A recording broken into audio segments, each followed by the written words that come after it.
My purpose today is to introduce you to the field of cardio-oncology and really provide you some insights into what this is, how it works, and what you can look for in your own practices, because cancer and heart disease are two really, really common disorders that a lot of patients have. And as you're going to learn, one begets the other and vice versa. And oncology is so dynamic. We're really blessed here to have the MedStar Georgetown Cancer Institute, really a world-class cancer institute, and MHVI, a world-class cardiovascular institute, and we bring it together in strength for our patients. And this is a really exciting field, and I think at the end I'll also share with you some of the education and training insights that you might even think, oh, that's something so fun, I'd like to do it. I'd like to do it myself. I got into this 3 years ago when Dr. Brock left, because cardio-oncology is really the intersection of a few things. It's cardiovascular prevention, it's imaging, and it's heart failure, and with a lot of internal medicine and some oncology knowledge. And it's those 5 things that come together. And those are 5 things which are, even, whether you're an internal medicine trained physician, an oncology trained physician, or a cardiology trained physician, you can do. And there's pathways to do this in your career, even as an internal medicine physician. You don't have to be a cardiologist to be a cardio-oncologist, which is interesting. And you'll see why as I go through this. So what is cardio-oncology? And indeed, it's the intersection of cancer and heart disease. It's the cardiotoxicity of treatments during active cancer therapy and its long-term effects. And it's survivorship. Once you have cancer, as I'll show you, your risk for heart disease is higher through your lifetime, just because you had cancer. And it's these 5 things, as I mentioned to you. It's heart failure, prevention, and imaging, which are all 3 really fun areas to practice in. And then it's oncology therapies, which are super dynamic and just a host of learning, and it's lots of internal medicine. So this has really been a great part of my career at its late stage, just a whole new bunch of learning and a whole new way to bring an entire career together in this practice. And I hope to excite you about it as well. So when it comes to cardiovascular, and you'll see that this is cancer therapy related cardiovascular disease, or we call it CTRCD. And patients range in risk. Some are low risk and some are high risk. And that risk is not stagnant. It's very dynamic across the lifetime of a patient's journey with cancer. They start with a baseline risk, which is their primary or secondary prevention cardiovascular status, higher if you have known cardiovascular disease. But then it rises during cancer therapy. It rises for all patients, even for those who are low risk for heart disease. And this is why this can affect any patient that's going through cancer. And I'll tell you this about this field, is that the patients are amazing. The patients have cancer, and that has scared the life out of them. And now they're threatened with heart disease. And they are a super engaged, really great patient base to take care of, because they really are interested in their care. They participate in their care. And there's a lot we can do for them. And once they get through the active therapy, though, they have to confront a lifetime risk for cardiovascular disease that is higher than it otherwise would be, because of the cancer. So it's really an important step for a patient to both identify their risk, get them through their treatment. The one thing patients really don't want to have happen is that you have to interrupt their cancer therapy. And so our goal is, we say we are facilitators of your cancer therapy. We are not here to get in the way of your cancer therapy. We're in fact here to help you get all your cancer therapies, because that's what the patients really want. But then it really has this long-term care side, which I find very engaging. So it is indeed these 2 diseases, heart disease and cancer. Cancer on the rise, heart disease extremely prevalent, and they now about equal each other in terms of prevalence. So that this is really something that affects millions and millions of patients in the country. In fact, 1 in 3 patients in the US have cardiovascular disease. There are 26 million cancer patients and survivors in the country. And 30% of patients receiving cancer therapy will have a cardiovascular complication. And some have a latency, as I'll show you with radiation, of decades, 10 and 20 years. So a cancer diagnosis persists in a patient's cardiovascular risk profile throughout their life. And in fact, when we think about risks for cardiovascular disease, and you think about the traditional ones, things like hypertension and hyperlipidemia and smoking behavior and diabetes, cancer therapy is right there among them.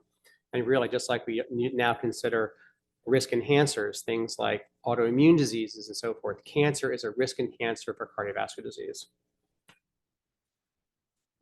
Now, one good news is that there's improving cancer survival. You're seeing here from 1971 in the darker bars, and then a decade ago in the lighter bars, predicted cancer survival across cancers. And cancer survivorship is up across all cancers because of the therapies. But with these new, and this has had two consequences. One is that there are more cancer survivors, so survivorship is important. And second is that with survivorship, comes this idea that these people are now living into cardiovascular disease. And so again, the nexus of the two. So what are the cardiovascular diseases that a cancer patient will confront? And I'm showing you here 4 graphs. In the top left is the cumulative incidence for coronary disease. In panel B is valve disease. In panel C is arrhythmias. In panel D is heart failure. And in the blue line are patients with radiation therapy, and in the yellow line are patients with chemotherapy.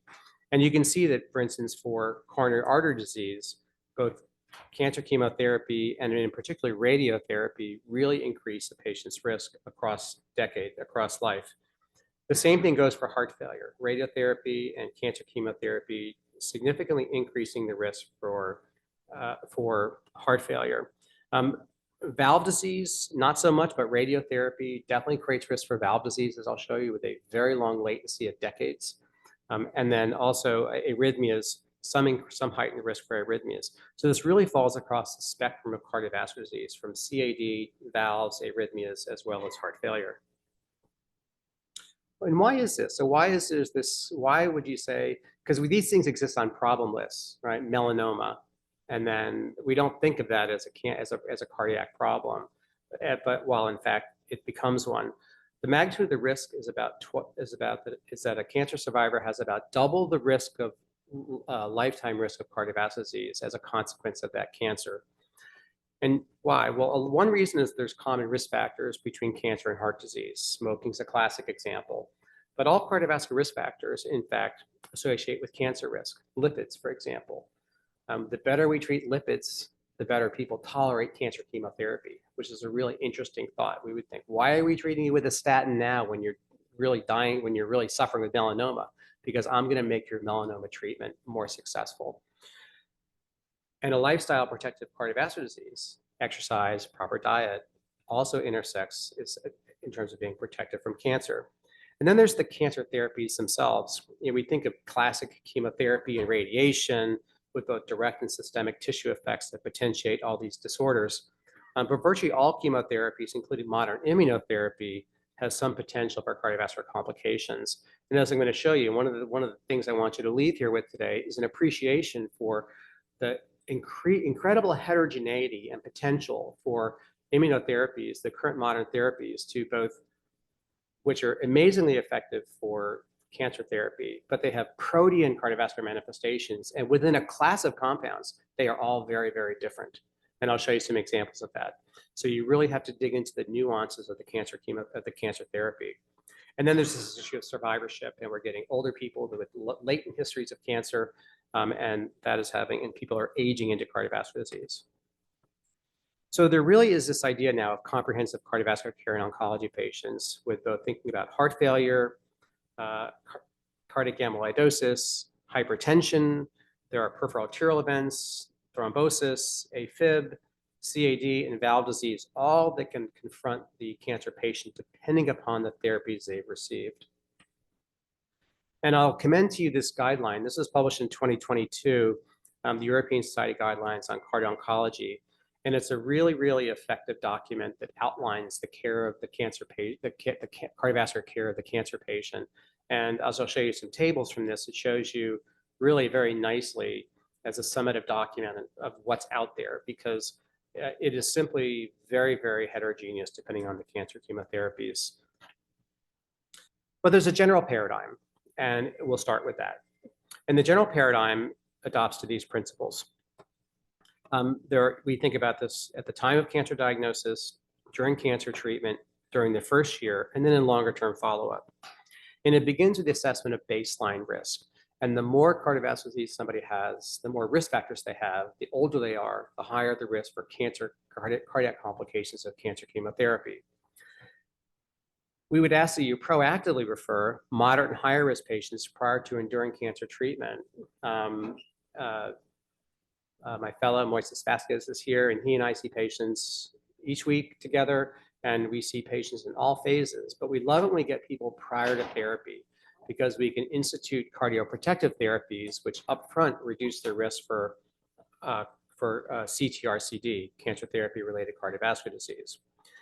And then we'll institute active surveillance during cancer treatment and in the post-treatment years. Active surveillance, depending on what the most likely things are to occur, both now and in the future.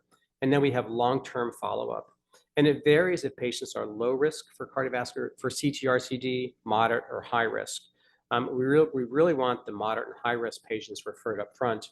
And then they get actively assessed during therapy and more actively assessed in outgoing years. And that's the general paradigm. Identify risk, try to prevent, treat when things happen, and never lose touch with them. So in terms of baseline risk assessment, this is really a combination of factors. Key things for CTRCD risk include patients, but some of these just simply make sense.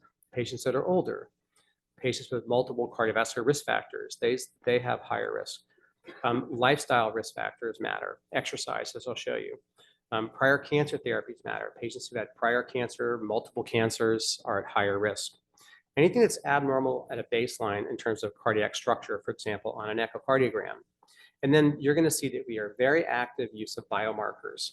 I probably order more troponins than anyone in the entire healthcare system.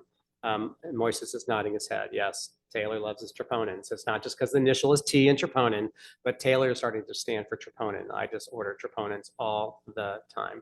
Why? Because it's a subclinical signal of both risk as well as consequence of therapies. So we assess baseline risk with these factors, and there's actually risk calculators that you have for this, and we can calculate baseline risk in, again, tier low, moderate, and high risk. But confronted with a patient with prior cardiovascular disease, abnormal structure, or a lot of risk factors, and older, that's the patient that you have to be aware of going into cancer chemotherapy, that their risk is going to be higher. And then it's about knowing what the different toxicities are. And so risk is an interplay between the likelihood of CTRCD and the severity of the complication. And you can imagine that likelihood being low, moderate, or severe, or high, and the risk of severity, mild, moderate, or severe. And we then tailor the therapies or the monitoring we have based on the risk of the patient and the likelihood and the severity of the complication.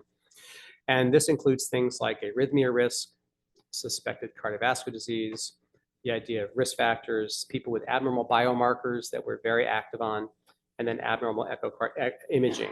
And it's these two things you can do. If you were going to do any two tests to sort of figure out, okay, I've got a patient, they're entering cancer therapy, how can I just get a quick sense of what's their risk?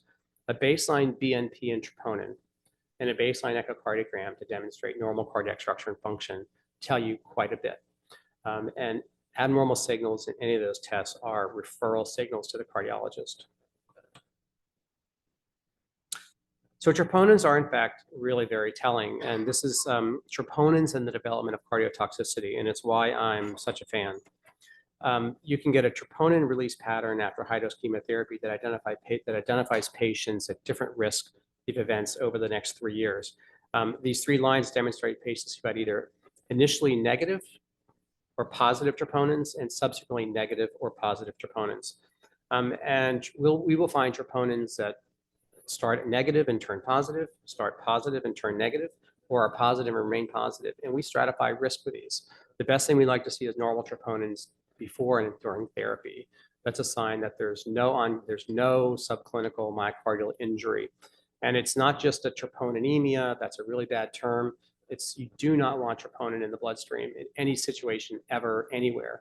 And cancer therapy related cardiovascular disease is definitely one of those situations. So this stratification really allows us to differentiate the monitoring program, to plan how to select patients for cardioprotection so that we can improve outcomes. And then the drugs really matter. And this is one of the hard things, and I really respect our oncology colleagues a lot. They are working in an area of intense science, dynamic drugs, risks for patients, trade-offs, and you look at the therapies their patients receive, and they are bouncing between therapy A to B to C to D to E to F, all to find the right solution for that patient. And that history of therapies is such an important thing to catalog and to understand when it comes to cancer therapy-related cardiovascular disease, because the drugs have very different incidences and frequencies, incidences of LV, for instance, LV dysfunction. The classic one is the anthracyclines, dose-dependent, increased risk for cardiovascular disease, heart failure with increasing dose. But it also goes across common drugs you guys see, like Cytoxan, the taxanes, and then all the new drugs use various monoclonal antibodies for various conditions, proteasome inhibitors, tyrosine kinase inhibitors. These are drugs that are extremely common across the spectrum of oncologic diseases. I'll show a few examples of these today in terms of frequency of LV dysfunction. But all these therapies carry some risk, and it's all related to that baseline risk assessment. So you've got to know what they're being treated with and their baseline risk. And then it comes down to just very active monitoring. So a few paradigms. The first is anthracyclines. Anthracyclines are very common in various forms of biomarker negative breast cancer, lymphomas, very common, and it is about risk for cancer therapy-related cardiomyopathy with anthracyclines is related to cumulative dose used, age, female gender, concomitant use of radiotherapy, and underlying cardiovascular disease. But no patient is free of risk. What we find is that when it comes to anthracyclines, also just like trastuzumab, that there is a degree of cardiac fibrosis that can occur after exposure to these drugs. That's because anthracyclines are a direct mitochondrial toxin that actually interferes with mitochondrial function, impairs myocardial energetics, leading to cell dysfunction and ultimately the cell loss by apoptosis. This is the between controls in doxorubicin, apoptotic cells, and cardiac fibrosis, and it's very dose dependent. It has a particularly poor prognosis, in fact. These are different forms of cardiomyopathy, future prognosis, and you can see here compared to things like an idiopathic cardiomyopathy, a cardiomyopathy that has no known directed cause, a better prognosis than, say, anthracycline-associated cardiomyopathy. So it's something we seek to avoid and find early so we can try to treat. And it's avoidable. There are several ways to prevent anthracycline-induced cardiomyopathy. The first is dose, limit the anthracycline dose. This is the proportion of patients, the probability of heart failure across increasing total dose in terms of milligrams per meter squared of anthracyclines. And we typically use a threshold of about 250 to 300 milligrams per meter squared. And above for that, the risk starts to rise. And there are many patients, particularly pediatric age patients, lymphoma patients, that exceed these levels necessary to control the cancer. And the cumulative dose also matters by age, with younger patients being particularly more vulnerable at higher doses than older persons. There are different forms of anthracyclines. There are liposomal forms that are less cardiotoxic. But then it gets down to cardioprotective therapies. And there's sort of two lines of thought. One is a line of thought is to use hemodynamic drugs, prevent cardiotoxicity by using things like a beta blocker to reduce cardiac stress, or an ACE inhibitor, or an angiotensin receptor blocker. And those turn out to be not very effective because this drug is inside, the anthracyclines are inside the cell, affecting myocardial energetics, and it's a cellular problem, not a hemodynamic problem. There is one drug approved by the FDA for the prevention of anthracycline-induced cardiotoxicity, and it's desrazoxane. It is a iron chelator and a topoisomerase inhibitor, and it directly interferes with the mechanisms that lead to anthracycline-induced cardiac injury. But the other one is super interesting, and it's atorvastatin. And you would not, and we now use atorvastatin as a standard cardioprotective therapy for anthracyclines. Several randomized trials now demonstrating atorvastatin 40 milligrams versus placebo. We don't know this to be a class effect across the spectrum of statins. So we prescribe specifically atorvastatin 40 milligrams.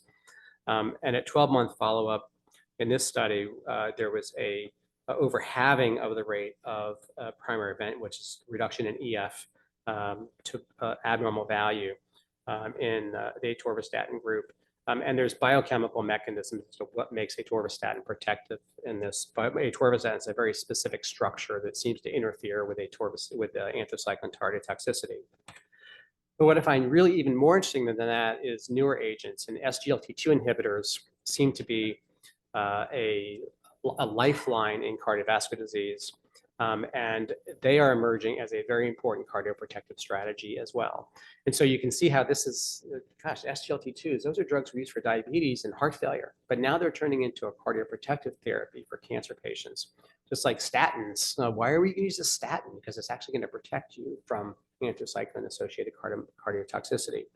SGLT2s actually have a lot of cardioprotective effects. You can think, what are they doing? They're causing hypoglycemia, and they're lowering blood glucose, and they're causing some glucoseuria, and they get rid of some volume. But actually, mechanistically in heart failure, they're very different. That's not how they're working mechanistically in heart failure. That's how they help patients feel better in heart failure.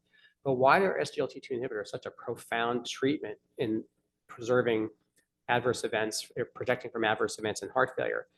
Because they change energy metabolism and mitochondrial function, and they protect against autophagy, which is death of cells. And so these are very unique compounds, which is not about the blood sugar. It's about what else they're doing biochemically in the cell. And even there's anti-cancer effects that are attributed to SGLT2 inhibitors. And so what we have to this point are some observational science data on SGLT2s. And these are observational data in patients receiving anthracyclines who just happen to also be on an SGLT2 antagonist. And this is the number of patients with heart failure hospitalization, with the red line being patients receiving an SGLT2 and the blue line patients who did not receive SGLT2. And you can see across heart failure hospitalizations, the new heart failure diagnosis, the incidence of any cardiovascular disease or cumulative overall survival effects, with the most profound one being that of heart failure hospitalization. So we're now even looking at SGLT2s as cardioprotective therapies in patients receiving cancer chemotherapy. Again, for these novel effects that are cardioprotective, that are not just about blood sugar, but that are about the basic biologic mechanisms, how these are protecting myocardial cells. But it's about monitoring, because it's even though we have some predictive factors, you don't really know who's going to have this done. So what you'll see in these patients in their charts is they've always got a lot of EKGs, a lot of echoes, and a lot of biomarkers, and that's the plan. So whether low, high, medium, or high risk, we use those three tools: an EKG when they come in, an echo periodically, and biomarkers to surveil. And the higher the risk, the more frequently they get these things, such as, a very high risk patient, and this could be a patient that's older, has established LV dysfunction, and is receiving anthracyclines, that they would be getting troponins and natriuretic peptide levels at every cycle of their chemotherapy, echoes every 2 cycles, and then going on out to a year and then beyond. And actually in patients, long-term surveillance of anthracycline patients, we will do echoes every 3 to 5 years, because there's a very long latency to anthracycline-associated cardiomyopathy that we have to be attentive to. But again, you've got a strategy. You think, what's the monitoring plan? You've got to know their baseline risk, and then the higher the risk, the more frequently they get these 3 forms of evaluation. Another really common drug that we worry about ejection heart failure in is the HER2 therapies, trastuzumab being the model one. These lead to cardiovascular disease in about 20% of patients, and they can lead to avert heart failure if we miss that during surveillance in patients that are higher risk. And so these patients undergo echocardiograms every 3 months, and we'll do natriuretic peptide screening in a majority of them periodically.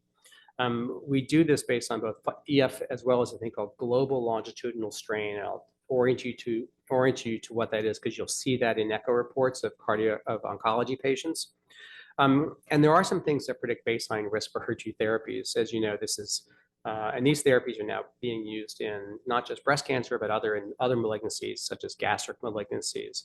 Predictors of CTR-CD in these patients include smoking, age, heart failure, and also prior anthracycline use.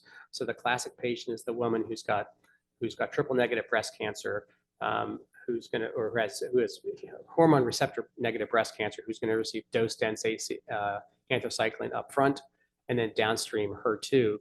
And it's these patients that have higher risk. This is the risk for CTR-CD in patients with, in the red line, versus without anthracycline exposure. So this is about the cumulative exposure to different forms of now of chemotherapy, with anthracycline-based therapy being a risk for trastuzumab-induced reductions in LV function. Again, it starts with the baseline risk, though, and these are patients at low risk for CTR-CD and high risk, in the rates of LV dysfunction matter quite a bit. So we do a baseline assessment, again, as the principle, and then follow. It is, the mechanism here is that the HER2 receptor is a transmembrane receptor encoded by the ERB2 gene, and it's the molecular target of trastuzumab to interfere with downstream signaling and turn on immune mechanisms. But cardiomyocytes also express the ERB2 gene, and that affects through downstream mediators contractility. So the way this shows up is abnormal cardiac contractility, and it resolves typically with holding therapy.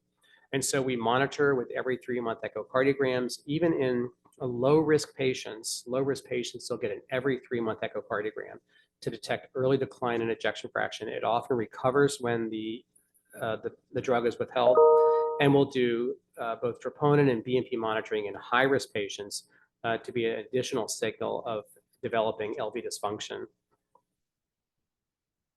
And you'll see in the charts of these patients that they have a measurement. They don't just have ejection fraction, which is a very load-dependent mechanism. You can make someone's EF go up or down with blood pressure and volume. It's a rough measure of left ventricular systolic performance. And we try to use, in these patients, a thing called strain. It's a measure of myocardial deformation. In an echocardiographic image, the endocardium is detected. And then what's detected here is the rate of change of deformation of the myocardium, how quickly and how much it thickens across the myocardium in total. And it's displayed in a polar map, where this is at the tip of the heart, and these middle areas are the middle zones of the heart, and the outer rings are the base of the heart. And the rate of change of myocardial deformation across the entire myocardium. And then it's averaged across the heart into a value expressed as a percentage. For example, in here, it's the average is -25%. Normal values are generally greater than about -17%. So -17% and higher mean -18, -19, -20. And when strain gets abnormal, it's not a death sentence, but it's an early signal of developing LV dysfunction. So we'll use strain as an early signal of who's going to develop cardiotoxicity, and then either institute cardioprotective therapies or alter therapies to prevent overt LV dysfunction from occurring. And so you'll see this strain measurement in the echo reports, and that's reported as a negative deformation. It's a deformation number, it's a negative number, and that's an early signal of LV dysfunction. You'll see it in the EF, it's still normal. It is subject to error. You've got to make sure you detect the endocardial borders really well. So sometimes patients get false positive readings. The echo lab does a terrific job with this in trying to get it right, but it can be a tough measurement. So how do we manage HER2 cardiotoxicity? And this is an interesting area, because the last thing a patient with breast cancer wants to hear is to say, you've got to miss your chemotherapy, you've got to miss your immunotherapy. It's the last thing they want to hear. And so we do everything we can to avoid holding therapies and help patients get through. And it matters whether the patient is asymptomatic or symptomatic.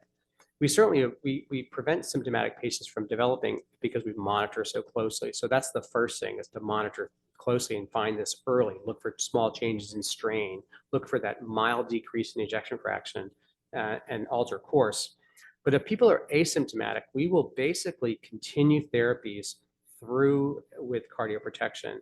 If they're symptomatic, even if it's mild LV dysfunction, we will continue therapies, because what you see over time, this is continuing trastuzumab despite mild cardiac toxicity. Patients generally tend to improve over time if we put them on cardioprotection.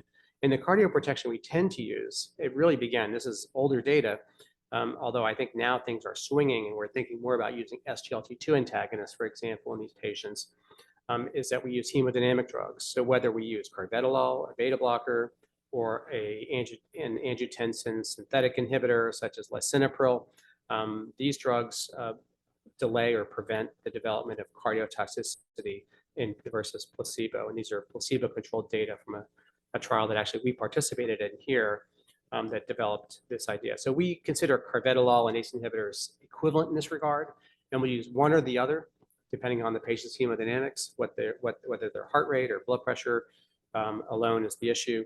And basically, these cardioprotection patients experience fewer interruptions of therapy, and that is the goal. We tell the patients, we're here to keep your therapy going. We're putting on cardioprotection, or we don't want you to miss cycles. And then we increase the rate in which we follow these patients to detect even worsening LV function or to treat, to watch into recovery. And most patients, as you see, continue to be able to, ejection fraction improves if we make these changes. So on to some other disorders. Besides the detection of LV dysfunction and the monitoring, the risk stratification, the monitoring with ejection fraction, strain, and biomarkers, and the use of cardioprotection, specific ones in anthracyclines, different ones in HER2 therapies. Let's talk about radiation. Radiation is extremely interesting. I find it a fascinating area. These patients can get compelling cardiovascular disorders late in their life. Intense levels of cardiac calcification across all structures that can be devastating, and there's nothing you can do to avoid it, and we try to manage through it and prevent it. But often this radiation occurred decades ago. They got mantle field radiation for Hodgkin's lymphoma, and they have a lifetime of potential trouble. So it's important that we identify them and monitor them. Certainly, radiation is a very important therapy. Breast, lung lymphoma, and even targeted cancer therapy to the breast increases cardiovascular risk. Interestingly, and this occurs because there's oxidative stress that occurs through the tissue that's radiated, and through inflammation and cell death. There's ultimately endothelial dysfunction, tissue fibrosis, and downstream structural abnormalities. Typically, these are seen 5 to 10 years post-exposure, with latencies out to even 20 and 30 years. The risk factors for radiation-induced cardiovascular disease are basically dose. That makes sense. The more radiation a patient gets, the higher the risk for coronary events. It's also time since exposure. As time goes on, risks go up. And the presence of cardiovascular risk factors, diabetes, smoking, obesity, hypertension, dyslipidemia. So that's an important take-home point, that treatment of the cancer patient throughout their lifetime, both during and after therapy, you've got to be a preventive cardiologist. It's not like the wrong thing to say is now's not the good time to get your blood pressure under control. Now's not the good time to focus on your lipids. Now is the right time to do that, because if you do that, the risk of cancer therapy related cardiovascular disease is lower now and in the future. And it seems incongruous. You're struggling with cancer and we want to treat your cholesterol, but it in fact is what you have to do. There are diverse effects of radiation, and it's a great area to kind of get into and study.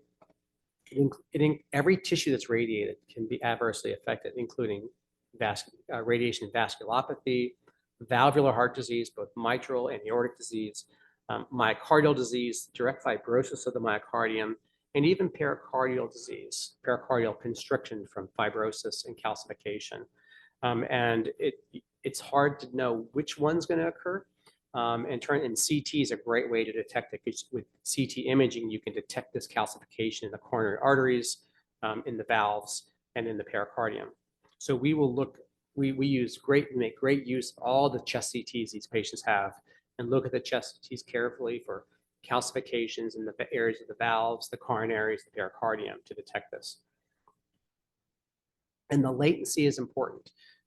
This idea that, oh, your Hodgkin's lymphoma was 30 years ago, you're free and clear from the Hodgkin's lymphoma, yes. From the radiation effects, no. And this is time since mediastinal radiotherapy, days and months, a few years, 5 to 10 years, 10 to 30 years. And it can go from pericarditis, early coronary disease in the 2 to 5 year range, myocardial disorders in the 10-year range, and valve disease out to 30 years. And these patients are very difficult to treat because they have a hostile chest. The chest has been radiated. Entry through cardiac surgery is very difficult. And so anything we can do to prevent this is worth doing. So we take a very rigorous approach to, once they've had radiation, they become a like a prevention, a extreme prevention candidate. We will pursue extremely low lipid values in these patients through use of combination lipid therapies, statins, PCSK9 inhibitors, even with normal lipid values, because you have to get rid of every possible risk, because the radiation is an immodifiable risk, and it's such a tissue damaging situation that you've got to remove all other drivers of cardiovascular disease. So it requires extreme preventive measures beyond what we typically do for any other patient. The carotid arteries are also commonly affected. We're fortunate here to have a very active head and neck cancer therapy group, a lot of radiation therapy to the neck, a lot of consequences of that are cardiovascular, which are actually quite interesting. Some things such as orthostatic hypotension, besides just the local effects, but carotid atherosclerosis is not, as you can imagine, is one of them. And after radiotherapy, there's a rising incidence of the rate of atherosclerosis in the carotid artery. The lifetime risk exceeds 25%. So you'll see these patients will do every 2-year carotid ultrasounds to surveil for developing atherosclerosis, and also take a very aggressive approach to treating atherosclerotic risk factors, including lipids. So the patient with head and neck cancer that's had their therapy done, make sure they've had their make sure that we know what their carotid status is. And again, look at their risk factors, because the lifetime risk for carotid atherosclerosis is very high. All right, now on to some pearls of specific therapies. The first is that cancer therapies within a class have very varied cardiovascular toxicity. And the VEGF inhibitors are a good example of that. VEGF inhibitors, which include drugs, some monoclonal antibodies, and some tyrosine kinase inhibitors that act within the VEGF are things such as lenvatinib, sorafenib. We see all these different drugs being used. Bevacizumab, and also a common one. They all act to inhibit vascular endothelial growth factor. These are common agents in solid tumors, colorectal, renal, non-small cell cancer, lung disease, hepatocellular carcinoma, ovarian carcinoma, thyroid carcinoma, gastric carcinoma. These are very common drugs that are used. They act by inhibiting the VEGF receptor, which then acts downstream to block nitric oxide. That turns out to be effective in terms of the vascular supply for developing cancers, but also by inhibiting NO production, does things like causes hypertension. And hypertension is the one thing across this entire class of drugs happens. This is a table, and this is the kind of table from the European Society guideline I commended to you. And it has these sort of dot plots. And what this is, it shows you the different adverse effects. And the size of the dot tells you whether something is very common, uncommon, or rare. So a little, or not known. So for example, for bevacizumab, hypertension, very common. MI, rare. But across this class of drugs, other than hypertension being a very common effect, and that's again driven by the fact that they all inhibit nitric oxide production, the other effects vary quite a bit. For instance, some with an incidence of heart failure, some affecting the QT interval, some with venous thromboembolism, some with arterial thromboembolism, and some with MI. So it's hard to know in a given patient, in a class of drug, what's going to happen. You've got to know the exact drug. You've got to go into this diagram and say, okay, I know hypertension is going to happen, but what else do I have to worry about? So the specific therapies are very important, and patients will migrate between these therapies as certain adverse effects occur or responses vary. And the oncologist will select these different drugs in very thoughtful and careful ways, but we have to be able to respond and surveil differently. For example, suddenly start QT monitoring in a patient that isn't necessarily get on a drug initially that is causing QT problem. Hypertension is an important one, for example. And again, this demonstrates the pearl that just because it's hypertension, it matters now. It's very germane to their cancer. Again, this connection, the antihypertensive therapy can affect overall survival in these patients. This is patients receiving VEGF-targeted therapies, showing you a Kaplan-Meier curve stratified by antihypertensive therapy use. ASI is an angiotensin synthesis inhibitor, so RAS or ARB or a lisinopril drug, or an ACE inhibitor. And the red line is patients that received one of those drugs. The green line, patients that did not. And this is overall survival. And so, whereas you might think, oh, we're just treating your blood pressure, and this is just about your blood pressure, it in fact is about their cancer survival. So we have to get in and we have to use these therapies not just to affect just the CTRCT risk, but actually improve their oncologic outcome. Who knew I'd be an oncologist at this point in my career? Another really interesting drug is the immune checkpoint inhibitors, and these drugs are everywhere now, and you see them. They are increasingly across the spectrum of cancer therapies,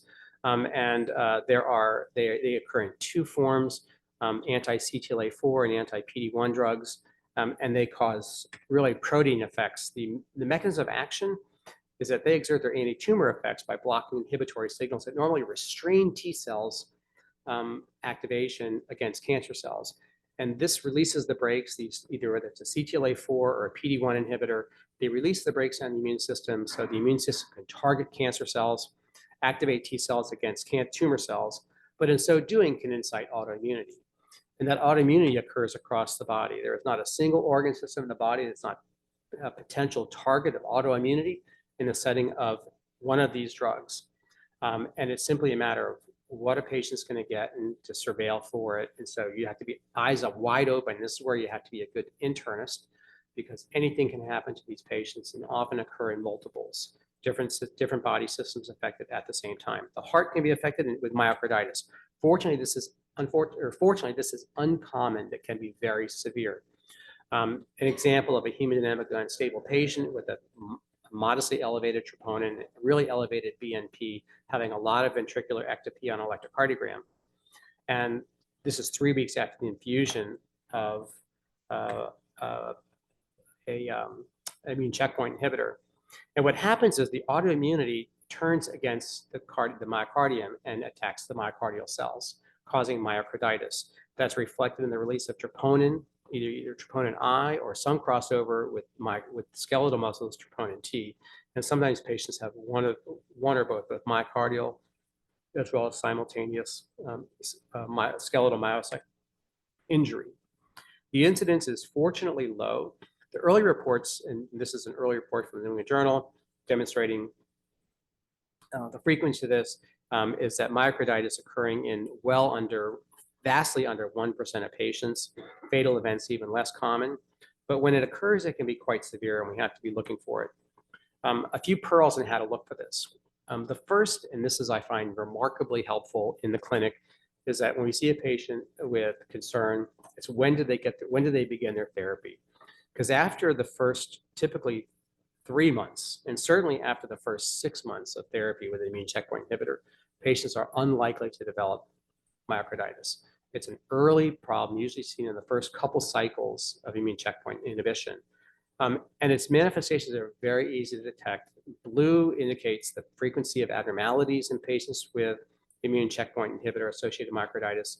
And this is easily detected with abnormalities in the electrocardiogram or in both troponin or BNP biomarkers. Ejection fraction is a toss-up. It can be normal. So don't use the ejection fraction to say, oh, this is a myocarditis. It's really detected with biomarkers and ECGs. And again, we use time as a very important variable. The earlier distance treatment therapy, since therapy started, the more likely it's related to the immune checkpoint inhibitor. Multiple myeloma is a really great disorder that displays, again, in terms of principles, the protein manifestations of these different drugs, and how now when you combine drugs in these multi-drug cocktails, you've got to be very careful across the continuum. And there's no way to know this. You've got to just go in for each patient and look at it. There's a broad array of therapies, alkylating agents, immunomodulatory drugs, proteasome inhibitors, and various monoclonal antibodies that are used, each with different manifestations that vary, again, not consistent within a class. You can look across the immunomodulatory drugs like thalidomide, pomalidomide, or lenalidomide, and they vary. Some causing hypertension, some not. It just varies. The one thing that all amyloid patients or myeloma patients can develop is amyloid, AL amyloid, light chain deposition. A few pearls on this.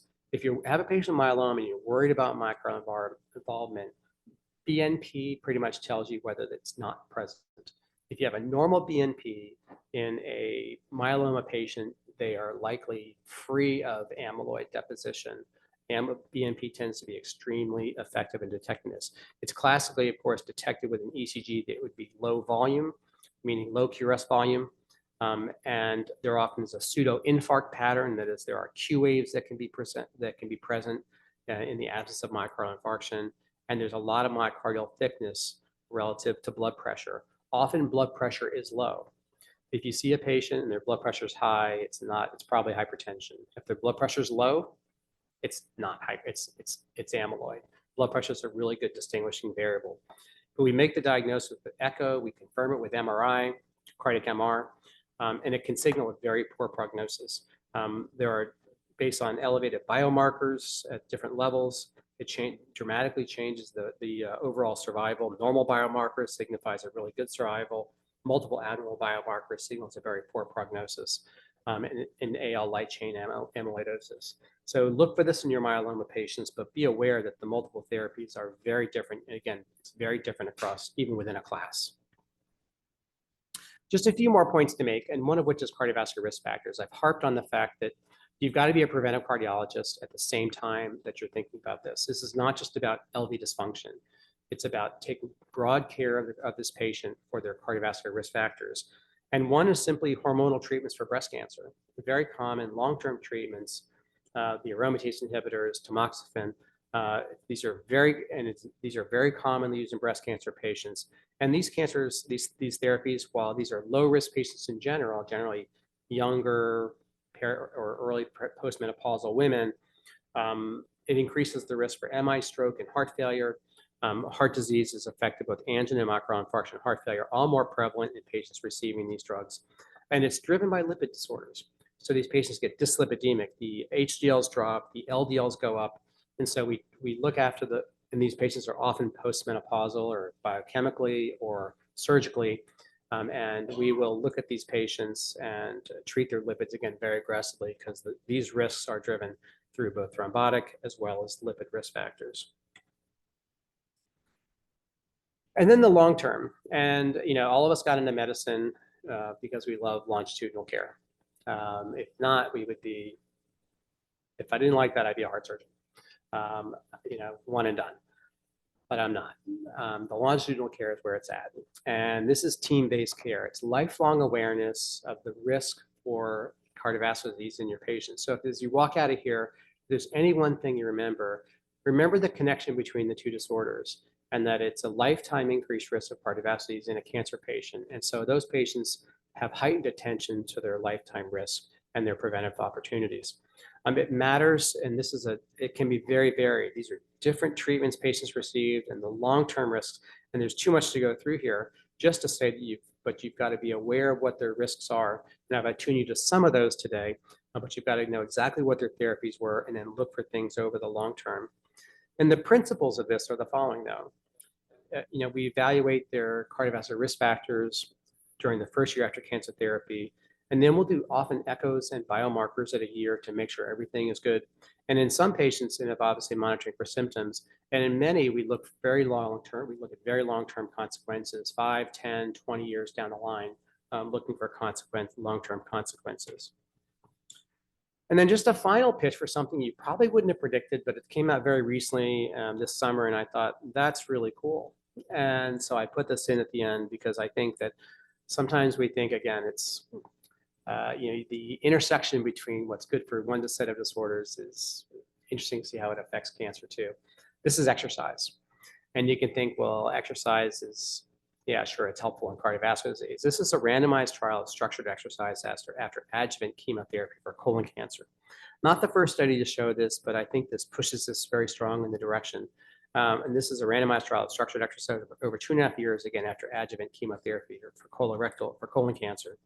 And not only was in the exercise group in yellow, they're better overall functional capacity than patients that didn't have health education for exercise.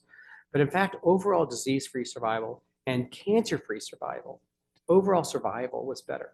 So exercise being actually an anti-cancer therapy and long-term follow-up. So when's the last time you had a cancer patient that you recommended, oh, and in your long-term survivorship plan, are you exercising? And you probably haven't said that to a patient lately, but maybe now you will, to say you had cancer, you should be exercising. because you could be affecting, again, their long-term risk, not just for the next cancer or cardiovascular disease, but in fact survival from their primary cancer. And I find this really compelling and interesting, how the simple things sometimes we forget about can really matter. And finally, the training education. And as a group of young listeners and people in training and entering fields, I hope if I've done anything for you, just told you how dynamic and exciting and important this field is, how it brings together a lot of great principles of internal medicine, cardiovascular disease, emerging therapies, and how the simple things matter and the complex things do too. This care is delivered by diverse specialties, cardiologists, but internists too, and oncologists. And all three of these classes of clinicians can conduct and act and be cardio-oncologists. There is dedicated training. It's non-ACGME. It's a single year of training. Moises here is our fellow this year. We have a fellowship that's endowed, and we're really, by a benefactor, we're really happy about that. There's 11 training programs in the country, of which we're one. This is open to PGY4, and so Moises is a PGY4, but he's already like halfway through a functional cardiology fellowship by how much he sees every day about cardiology. And there's a certification exam delivered by the International Cardio-Oncology Society, otherwise known as ICOS, and a dedicated journal. Much of what I showed you today was published in the Journal of American College of Cardiology, Cardio-Onc. For this, it's a great source of knowledge. So I hope this has turned you on to the idea, really opened your eyes to what is something really quite different. And you all can act in this space. Start connecting the oncologic diagnosis in your patient's charts to cardiovascular risk, and not just during therapy, but stratify risk before therapy, and actually think with a long-term viewpoint as well.